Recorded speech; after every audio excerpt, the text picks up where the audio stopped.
अमन के साथ ही आपके सामने मोहब्बत के साथ ही रखूँगा। सबसे पहला जो सवाल एक जगह पे आपने किया वो ये था कि जश्न मिलाद की असल अगर कुरान और सुन्नत में है तो ये बिदअत हसना कैसे हुआ। एक ये सवाल था, इसको आपने दो जगहों पे लिखा है मेरी दो वीडियो के नीचे। तो जनाब मोहतरम, आपने जो पहला सवाल किया कि जश्न मिलाद की असल अगर कुरान में है तो फिर जो है ये बिदअत हसना कैसे हुआ, यानी बिदअत की टाइप में से कैसे हो गया। जब असल है तो या तो फ़र्ज़ होना चाहिए, वाजिब होना चाहिए, यानी सुन्नत होना चाहिए कुरान सुन्नत में हो तो जवाब ये है कि मिलादुन्नबी के मुख्तलिफ़ पहलू हैं। हर अमल के जितने भी अफ़ाल इस्लाम हैं, जितने भी अमाल इस्लाम हैं, इस्लाम के अंदर जितने भी अफ़ेल हैं, अमल हैं, उनके मुख्तलिफ़ गोशे होते हैं। जैसे कि नमाज है, नमाज में बाज़ ऐसे अमूर हैं जिनको हम वाजिब कहते हैं, बाज़ को सुन्नत और बाज़ को मुस्तहब कहते हैं। मसलन तकबीर तहरीमा कहना, ये पहले शुरू में हाथ को उठाना उलमा के नज़दीक वाजिब है। अकेले नमाज पढ़ रहे हो तो सूरत फातिहा को पढ़ना वाजिब है। सजदों का करना वाजिब है। तो इसी तरह जिस तरह नमाज के अंदर या बाकी अफ़ाल के अंदर बाज़ जो गोशे हैं उस मफ़ेल के वो वाजिब हैं और कुछ सुन्नत हैं, कुछ मुस्तहब हैं। तो जैसे कि नियत का ज़ुबान से करना, तो इसी तरह से मैं भी ये अर्ज़ करना चाहूँगा कि मिलाद की मुख्तलिफ़ गोशी हैं, मैंने अलग अलग सबको बयान किया और उनके शरई हुक्म भी बताए। अब आप कहते हैं जी फ़लाँ शख्स बरेलवी आलिम ने लिखा कि मिलादुन्नबी का ये जो मामला है मिलादुन्नबी सुन्नत इलाहिया है। बाज़ कहते हैं जी फ़लाँ शख्स ने लिखा कि ये सुन्नत रसूल है। बाज़ ने कहा जी कि ये बिदअत हसना है। बाज़ ने कहा कि ये वाजिब है। तो ये है क्या। बाज़ अब ये सवाल भी करते हैं और नादान बंदो, पहले किसी बरेलवी को पढ़ो तो सही। और पहली दूसरी बात यह है कि जब आप मुझसे बरेलियों के मुतल्लिक़ सवाल कर रहे होते हैं कि आप बरेली अक़ायद की जो है वो प्रचार करते हैं, तो बरेलियों का दिफा में आप जब प्रचार करते हैं तो आप बरेलवी अक़ायद के बारे में, तो मैं एक ही शख्स का नाम लेता हूँ। पहली बात यह है कि कोई आलिम दीन उसका फतवा या कोई आलिम दीन जो है वो किसी मसले के लिए हुज्जत नहीं होता। अगर बरेलियों के लिए कोई हुज्जत आप मानते हैं तो वो इमाम अहमद रज़ा ख़ान फ़ाज़िल बरेलवी हैं। तो फ़ाज़िल बरेलवी ने जो मिलाद के मुतल्लिक़ कहा है वो आप हमारे सामने रखिए, हम जवाब आपको देते हैं। पता नहीं आप किस किस का नाम ले रहे होते हैं, नंबर एक। नंबर दो ये है कि मिलाद के जिस गोशे को उलमाए बरेलविया ने बयान किया उस गोशे के ऊपर बात हो रही है। मसलन महफ़िल मिलादुन्नबी। अब महफ़िल मिलादुन्नबी जिसमें हज़ूर की आमद का तज़किरा हो, ऐसी महफ़िल सजाई जाए जिसमें ज़िक्र मुस्तफ़ा हो, हज़ूर की आमद का ज़िक्र हो, ऐसी महफ़िल को बाज़ ने कहा कि ये सुन्नत इलाहिया है तो उसके ऊपर हम दलील दी है। मसलन कैसे, जिन उलमा ने यह कहा कि ज़िक्र मुस्तफ़ा की महफ़िल सजाना जिसमें अल्लाह के रसूल का ज़िक्र हो वो सुन्नत इलाहिया है, ये अल्लाह की सुन्नत है, तो उसके ऊपर दलीलें हैं और वो दलील मैंने पेश की हैं कि अगर मिलाद के दिनों में ये महफ़िल कराई जाए या मिलाद के कहीं और दिनों में, मिलाद के अलावा किसी दिनों में ज़िक्र मुस्तफ़ा की महफ़िल कराई जाए और ख़ुसूसन वो महफ़िल जिसमें ज़िक्र मुस्तफ़ा, आमद मुस्तफ़ा और मिलाद मुस्तफ़ा का ज़िक्र हो, ऐसी महफ़िल करवाना वाक़ई में उसकी एक जहत ये भी है कि वो सुन्नत इलाहिया है। मैंने कुरान की आयत पेश की, कुरान करीम में ज़िक्र आमद मुस्तफ़ा रब ताला ने खुद फरमाया वइज़ अख़ज़ल्लाहु मीसाक़न नबिय्यीन लमा आतैतुकुम मिन किताबिन व हिकमतिन सुम्मा जाअकुम रसूल मुसद्दिक़ुल लिमा मअकुम लतुमिनून बिही व लतंसुरुन्ना। अब कुरान की इस आयत के जो शख्स भी आज, आप तो कहते हैं किसी की तकलीद ना करो, कुरान और हदीस से खुद इस्तेदलाल करो, तफसीरों को भी ना मानो, कुरान का ऐन तर्जमा जो कह रहा है वो मानो। आज आप लोग ये गैर मुक़ल्लिद हमें तालीम देते हो कि कुरान तो आसान, सबसे ज़्यादा आसान है कुरान। खुद कुरान को पढ़ो, खुद कुरान से इस्तेदलाल करो। कुरान तो आसान किताब है भाई, कुरान आसान किताब है तो कुरान खुद कह रहा है। अल्लाह तबारक व तआला ने महफ़िल मुनक्किद की, मजलिस मुनक्किद की, अल्लाह ने मजलिस जिसमें जुलूस हुआ, जुलूस इजलास हुआ, अम्बिया की रूहें इकट्ठी की गईं और अल्लाह ने अम्बिया से मीसाक लिया कि आमद मुस्तफ़ा के आने पर तो खिताब मुस्तफ़ा करीम के ज़िक्र का, ख़तीब खुद मेरा रब और सिमा करने वाली अंबिया की ज़ातें। तो इस आयत से इस्तदलाल अगर कोई करे और ये कहे कि ज़िक्र मुस्तफ़ा की महफ़िल करवाना कुरान की इस आयत से इस्तदलाल होता है, और जो बिल्कुल इस्तदलाल 110% ऑथेंटिक और ठीक है, उसकी बुनियाद पर अब ज़िक्र मुस्तफ़ा की महफ़िल करवाना क्या हुआ? सुन्नत इलाहिया हो गया ना। अब अगर कोई ये कहे कि लड़ियाँ लगाना, चंडियाँ लगाना, चरागां करना ये सुन्नत इलाहिया है, तो जनाब इमाम बैकी ने दलाइल नबुव्वा के अंदर, इमाम इब्न नईम ने इसको दलाइल नबुव्वा के अंदर, और इमाम स्यूती ने खसाइसुल कुबरा के अंदर, और हाफिज़ इब्न कसीर ने अल बदाया व निहाया के अंदर, और हाफिज़ इब्न कसीर ने अपनी किताब जो मिलाद के उन्वान पर लिखी अल मौलिदुर रसूलुल्लाह सल्लल्लाहु अलैहि वसल्लम, उसके अंदर भी इसको नकल किया कि हज़रत आमना फरमाती हैं कि मैंने देखा जब्राइल के हाथ में 3 झंडे हैं, वअलमम बिल मशरिक के, एक मशरिक में लगाया, वअलमम बिल मगरिब दूसरा मगरिब में लगाया, वअलमन अला ज़ाहिरिल काबते, और तीसरा झंडा काबतुल्लाह की छत पे लगाया। तो वो झंडे कौन लगवा रहा था? अल्लाह की ज़ात, जब्राइल लगा रहे थे हैं। अब जब्राइल लगा, और मैं अगर मैं सिर्फ मैंने डायरेक्ट रवायत पढ़ दिया है, इस रवायत के ऊपर उलमा और फुक़हा ने क्या बहस की। बाज़ ने कहा कि इसके सनाद में ज़ोफ़ है, लेकिन क्योंकि ये रसूल सल्लल्लाहु अलैहि वसल्लम के मनाकिब की रिवायत है तो ये बयान करने में हर्ज नहीं है, फुक़हा ने कहा। और इब्न हजर को आप देखें तो वो खुद ऐसी रवायात जो मनाकिब रसूल सल्लल्लाहु अलैहि वसल्लम में हों उनको लेने के कायल हैं।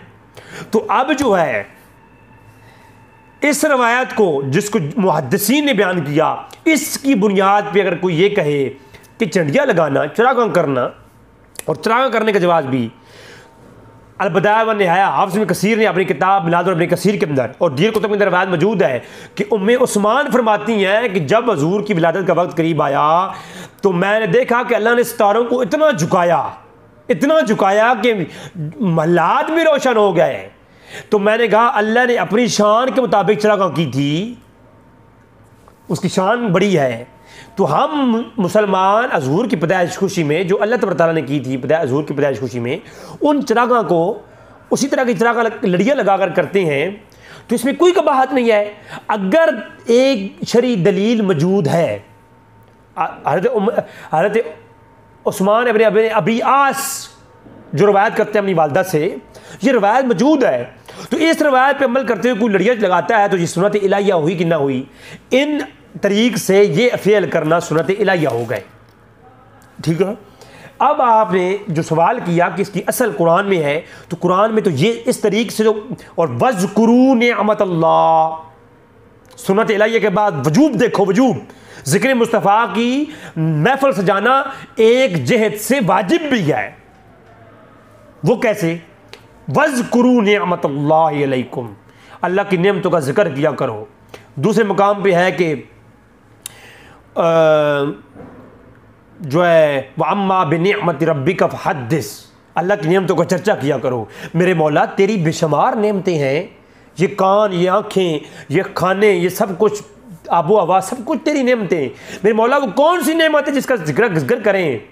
और ये जिक्र करना उज़्कुरू निअमतल्लाह, ये उज़्कुरू अमर है, और अमर मुतलक के वजूब के लिए आता है। तो अब मालूम हो गया कि अल्लाह की नेमतों का जिक्र करना हम पर वाजिब है। आप अगर कहें जी कि ये पानी अल्लाह की नेमत है, तो क्या अल्लाह की इस नेमत का जिक्र करना वाजिब है कि नहीं? आप मौलवी सारे कहेंगे कि ये वाजिब है। अरे पानी का जिक्र करना तो वाजिब हो गया, अल्लाह की सारी नेमतों का जिक्र करना वाजिब हो गया। तो अंबिया जो अल्लाह की सबसे बड़ी नेमत है, और कुरान ने खुद कहा वइज़ क़ाल मूसा लिक़ौमिही या कौम इज़्कुरू निअमतल्लाहि अलैकुम इज़ जअल फ़ीकुम अंबिया।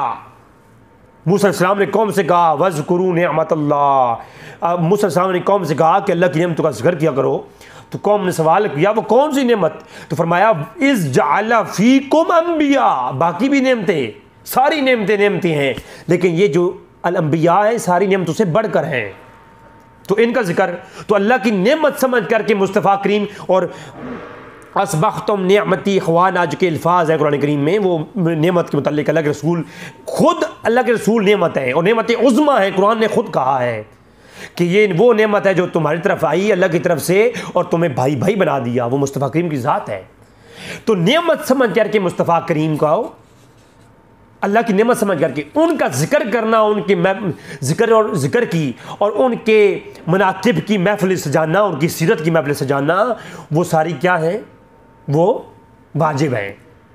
मैं ज़रा अहले हदीस भाइयों से पूछूंगा, मैं ये देवबंदियों से पूछूंगा कि आपकी सीरत नबी कॉन्फ्रेंस और जनाब अहले हदीस कॉन्फ्रेंस, मैंने खुद अहले हदीस की कॉन्फ्रेंस के अंदर मैंने खुद जनाबे वाला इसके अंदर किया है, ये शमूलियत किया, अख्तियार की है, खुद मैंने महफिल के अंदर बैठा हूँ।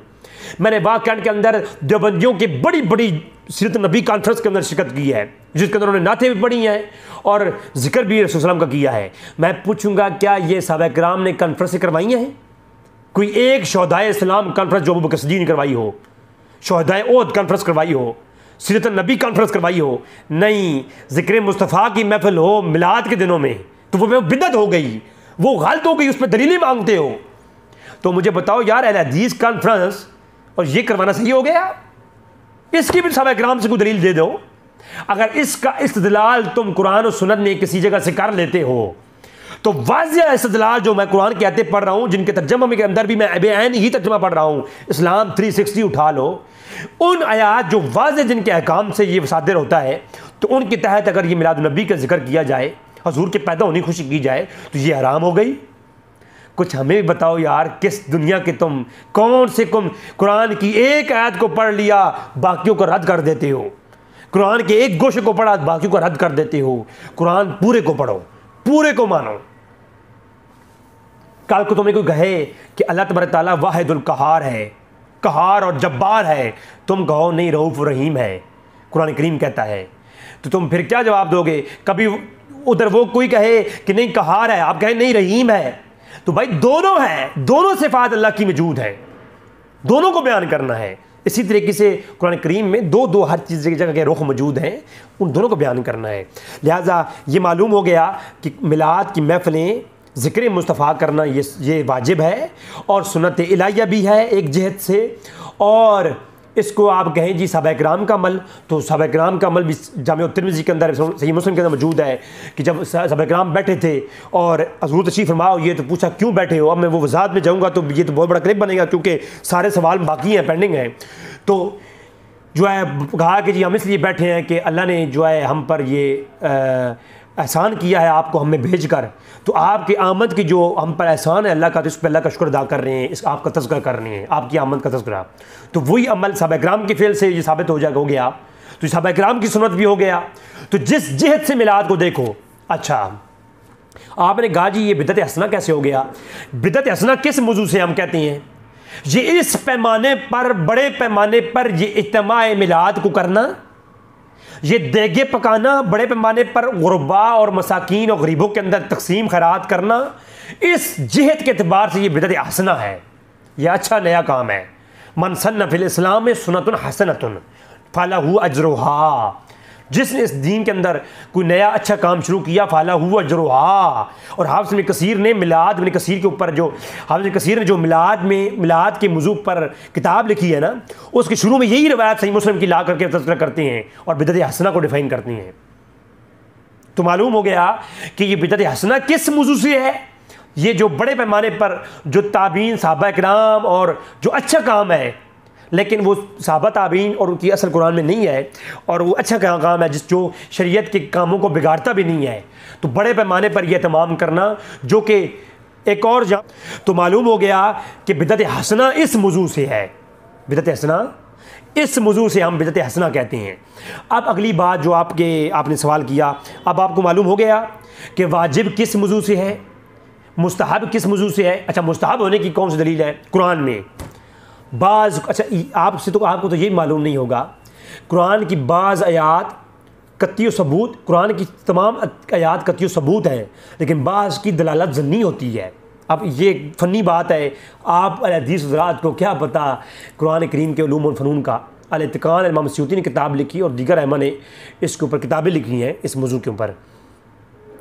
तो मैं सिर्फ थोड़ी सी अर्ज़ कर देता हूँ, जैसा कि आप वमसऊ रूसकुम यानी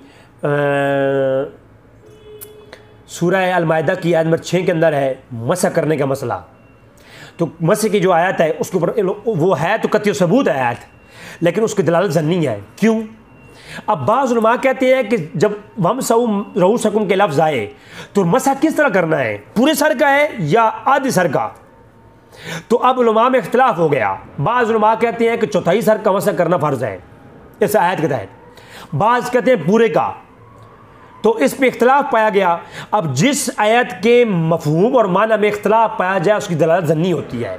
एक 4 तरीके से होती है ना, बाज़ कतई सबूत होती हैं उनकी दलालत ज़न्नी होती है, बाज़ की दलालत भी कतई सबूत होती है, बाज़ ज़न्नी दलालत कतई सबूत होती है, दलालत ज़न्नी होती है, और दीगर उसकी 4 कैटेगरी हैं। शरह मानिल अनसार के अंदर वो दीगर लिखी हैं, लेकिन वो आप हदीस रात तो मानते नहीं है, लिहाजा आपको बताने का फ़ायदा नहीं है। तो जैसा कि सूरह निसा में है कि फतमसन निसा, जब औरतों को टच करो व तयम्मुम करो। तो आप मुझे एक बात बताएं, क्या औरतों को यूँ छूट देने से आपके ऊपर गुस्ल फ़र्ज हो जाता है? फतमस्सा का जो मस करने का मफहूम है वो क्या है? ज़ाहिरी मफहूम तो ये है कि टच किया, और इमाम शाफी ने यही मफहूम लिया कि औरत को कोई टच भी कर लेना तो उसके ऊपर फ़र्ज हो जाता है कि वो गुस्ल करे। जबकि इमाम आज़म हनीफा कहते हैं कि नहीं, अगर कोई टच करे, इस टच करने से मुराद टच करना नहीं है, फ़कत जिमा है, जिमा। कोई हम बिस्तरी करे, कुरान में फतमसन निसा का जो लफ्ज़ है सूरह निसा में, वो जो फतमसन को लफ्ज़ है ना मस का, वो मस से मुराद हम बिस्तरी है, ना कि सिंपल टच करना है। तो अब उसके अंदर इख्तिलाफ है। जब किसी आयत के मफहूम में इख्तिलाफ पाया जाए तो उसकी दलालत ज़न्नी होती है और वो तफसील तलब होती है, और उसका जो सबूत होता है वो करने वाला की मुख्तलिफ अहकामात होती हैं। तो कुरान में मिलाद के मुतल्लिक जो इस्तिदलाल किया जाता है, कुल बिफ़ज़लिल्लाहि फ़बिरहमतिही फ़बिज़ालिका फ़लयफ़रहू हुवा खैरुम मिम्मा यजमऊन। ठीक है, अब कुरान में वाज़ेह है कि जब कुरान करीम आ जाए, कुरान अल्लाह का फ़ज़ल है, और जब वो आ जाए तो फ़लयफ़रहू, पस यहाँ फ़ा या अमर है और हसर है, हसर, फ़लयफ़रहू, खुशी ही करो। क्या है? इमाम फ़खरुद्दीन राज़ी ने लिखा कि खुशी ही करो। तो जब कुरान आ जाए तो खुशी करना जायज़। ओहो मैं खैरुम मिम्मा यजमऊन, जो तुमने जमा करके रखा हुआ है ना, वो जो है वो उससे बेहतर है कि तुम खुशी करो।